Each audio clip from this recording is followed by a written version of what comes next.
Alhamdulillah adik kakak kita jemaah haji yang pergi buat haji pada tahun ini 2568 adik kakak 4 hari berturut-turut dah adik kakak kita buat Formula A-nya iaitu tepat 29 Mesayun 2568. Hari yang kedua tepat 30 Mesayun dan juga hari yang ketiga tepat 1 bulan Perspakum, hari yang keempat iaitu tepat 2 bulan Perspakum.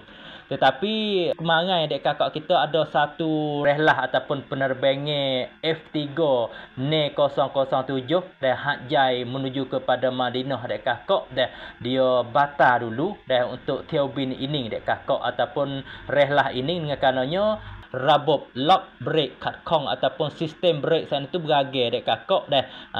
Tu dia tak boleh pergi. Dan ada agak katanya akan boleh perginya tepat 3 bulan Perspakum dah pukul 9 malam adik kakak. Dah pihak pusat beri kemudahan daripada syarikat Saikan Bintai saat itu dia beri kemudahan kepada hujat semua masuk berehat dulu di Hotel Hansa CB Hajjai adik kakak kita. Dan pada kali ini kita ambil buayak cerita kepada semua yang diikuti di dalam page kita semua. Dan semoga kita pakat berdoa, selamat belaka-belaka.